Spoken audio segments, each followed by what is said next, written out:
G'day legends, Scott from Gen Explorers. Well, I'm on a solo trip. I'm off to Western Australia over to beautiful Perth. It's a 5-hour flight, so it's a fairly decent sized flight. And we're heading from Perth up to Ningaloo, a place called Nalu, which is one of the windiest spots in Australia. I've got my bag packed here. I've got 2 boards, 2 kites, bar, harness, all the accessories all in this bag. Weighs about 28 kilos. And I've got about 5 kilos over here of clothes, just a few shirts and a couple of pairs of board shorts, which is all you're going to need over there at this stage. So there'll be plenty of amazing footage coming your way with the beautiful Western Australia.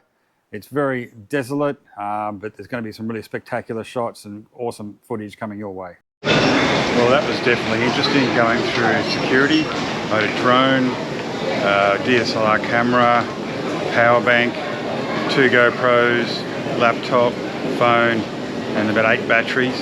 They pulled everything apart, all out the bag, went to put it back in.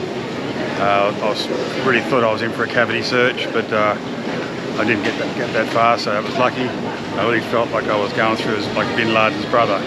So we're on the flight now. See you soon. Well, here we are, my first morning in Western Australia, and a beautiful, beautiful day. Like, check out, this is South Trigg Beach. Down the end there you can see Scarborough Beach. The wind's blowing offshore today, so we're not going to get a kite surf in because the wind's going totally the wrong direction. But we're definitely going to go for a swim. Check out how beautiful and bluey green the water is. It's absolutely amazing. Down there we've got Trigg Beach. There's a few desperados out there pretending to surf about a 30-centimetre wave. Good luck to them. But this is truly stunning. This is what I expected to see over in the western part of the Australia. Like, this is just incredible. Well, the landscape's a little bit different over here in the west. Like, on our eastern coast shoreline, we have a lot of trees, natural trees. Over here, it's just pretty much shrubs. And apparently as you get further north, that's all you really get. You don't even see a tree. But obviously, not many of the houses here would be made of wood because there's not much trees at all. It's quite amazing, but totally different from the east coast. So here we are down at Trigg Beach. This is the main beach, one of the biggest beaches or biggest areas commercially known in Perth area. Stunning blue water still. Very, very flat today. Like, it's because the wind's blowing offshore. Bit of coral in there. Got like the limestone outlook you can see in front there. Beautiful, absolutely stunning area. Okay, so we've arrived down to Cottesloe Beach. It's one of the most famous beaches just outside Perth. It's got some of the larger white sands. As you can see, there's a bathing area there. Beautiful turquoise water, as we've seen already on this area. The water quality is truly spectacular. So we've got beautiful grassed areas up here for people who don't like the sand. And you've got the big beached area. It's Wednesday, so it's not very busy down here. But you can see over in the island there, I think that's Rottnest Island in the distance, where that ship is at the back. Can't see it with the GoPro, but you can see it's a truly stunning area. Beautiful weather here. It doesn't rain a great deal this time of year, so it's nice and dry. And okay, so here's the street that I can't afford to shop in.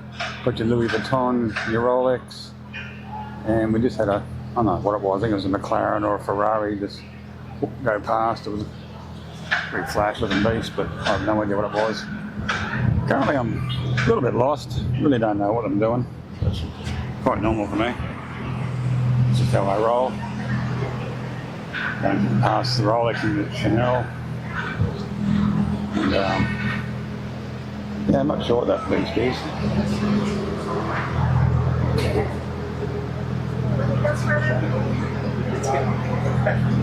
Wish you could afford it, eh?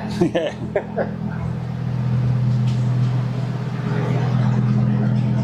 Fremantle.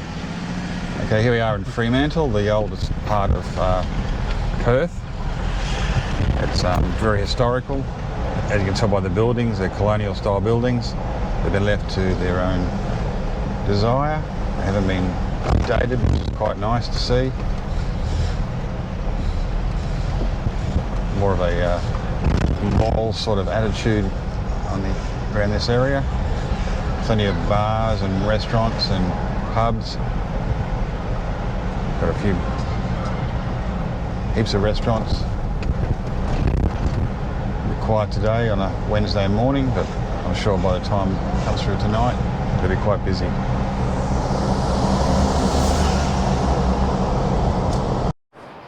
G'day legends. Well, today I'm heading into Perth Central, and from there going to get a ferry across to Fremantle.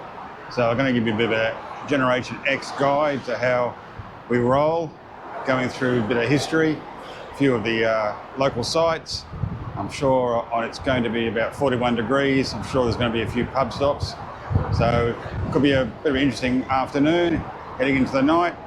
So it should be a good day, so stay tuned. That was fairly painless. It was 3 stops to Perth. We took about 10 minutes and it was $2.30. Now I'm in Perth Central and ready to look around and probably find the first pub. It's pretty hot. So my destination today is seeing pubs I can actually go to, I think. But better not do that too early, otherwise it could be a really short day. Well, the information service desk here at Perth Central was very helpful. So if you ever need to get any help, come in here. You get a handful of maps, things to do, all the stuff to do for the day. So now I've got rid of all the tourist guides and maps, so I don't look like such a wanker. I'm heading down Plaza Parade, down to the malls. Apparently it's going towards London Court, is down this way. And apparently it's an old part of the city that I want to check out.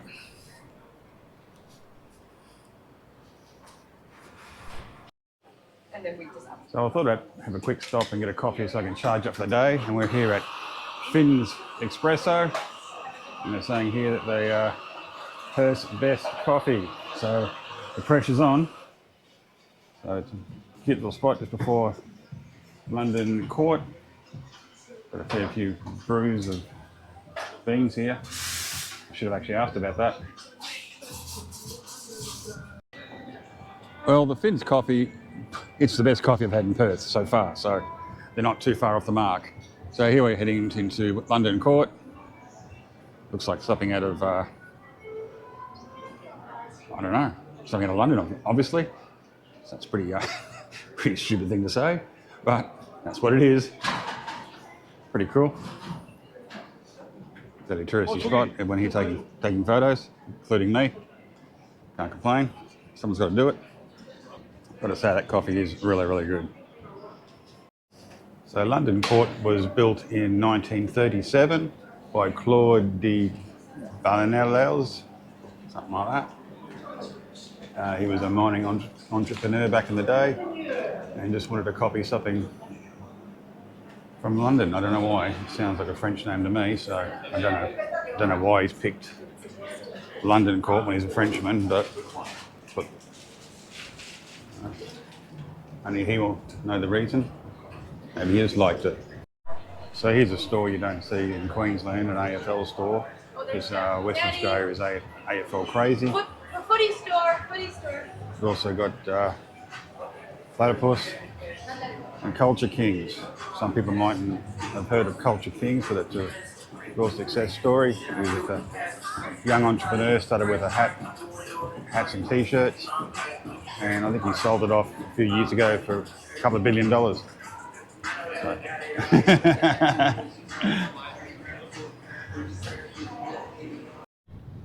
Okay, so we're down in Elizabeth Quay, one of the more iconic spots in Perth. Most people have heard of it, been to it. It's where the ferry terminal is as well. I'm not sure where the ferries go. They go around the corner. They don't go to Fremantle from here. I've just found that out. So it's a beautiful little seaside area. All the restaurants, bars. Still under a lot of development, so a fair few high rises going in. So I can see this is going to be quite a busy area in the coming years, as Perth is growing with the mining boom quite quickly. Okay, so we've got the Swan River, and on the other side there is South Perth. That's where the ferry is taking people across to. Doesn't look that far to drive, but still a lot more pleasurable going on a ferry boat occasionally than driving in traffic, even on a weekend. We're heading across the Elizabeth Quay bridge at this stage. Beautiful skyline of Perth. So we have a little place over here on the outlet here. It's called the Island. It's got the Island Brew House Brewery. It's a rather large kiddies area for the young'uns to play in. Looks like it's all been man-made here, added on at a later stage. Don't forget, if you've enjoyed this video, to like and subscribe. We're down at the riverside, and we've got the iconic bell tower, weird looking building, and it's been built here around the current markets. It's Saturday afternoon, get some different sort of foods up for grabs. We've got the riverside bar and restaurant. So the bell tower is a set of 18 bells hanging in a specifically built 82 metre high copper and glass tower. I think it goes off on the hour. So it's all pretty vibrant out here on a Saturday afternoon. Everyone's having a good old time down by the waterfront. I've got to try and find out whether there's a ferry going to Fremantle. I don't think there is. Well, there was a 2:15 ferry to Fremantle. Lucky no. So you come here to Scenic and buy your ticket. Very friendly and happy staff. I was going to go to Kings Park. I've decided to. It's 40 degrees. I'm not walking around a fucking park. I'm going to the pub. So here's a sign that I think my wife will understand. And she has a nickname very close to this one. Well, like I said, I had about an hour to spare before I got on the ferry to Fremantle. So instead of going to Kings Park, I came down here and had a couple of little drinks. Met a few locals here. The boys have been pretty friendly. They're actually all from the Sunshine Coast, or live there at some stage. And I'm 3 beers down. And I'm feeling like I should have had something to eat today, but I don't know. It's a long day, so I'll have a chance at some stage. Okay, so I've just knocked back 3 quick pints with a couple of lads, local lads you saw in the last video. And now I've got to get, I think it's about a half-hour cruise. So as we catch the ferry across to Fremantle, I thought I'd give you a bit of a history about Perth. Perth was discovered in 1829, although the first inhabitants arrived here 60,000 years ago. Perth has a population of about 2 million. It's also the sunniest capital city in the world, with an average of 8 hours of sunshine every day. As we're crossing over here, you can see Kings Park on the right. It's the largest city park in the world at 400 hectares. And as you can see with all the sailboats there, sailing is probably the most popular sport in Perth, and 1 in 20 people own a boat. Another fact is that Perth was also known as a city of lights, as it was one of the first cities in the world to be illuminated by electric lights.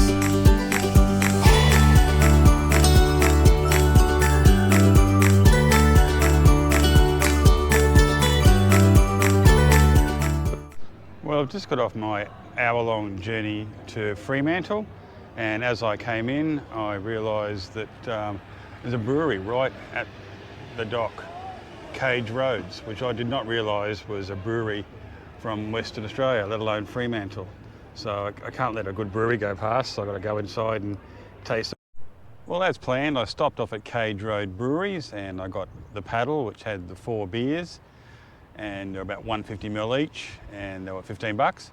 And now I'm going to try and walk my way to Fremantle Markets to meet up with Elio nearby and go to Little Creatures Brewery.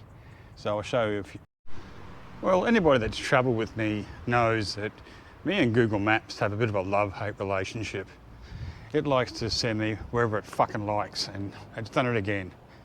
It goes turn left, turn right, turn left, turn right, and all I have to do is go straight. I reckon someone's watching it on the satellite and just pissing themselves laughing.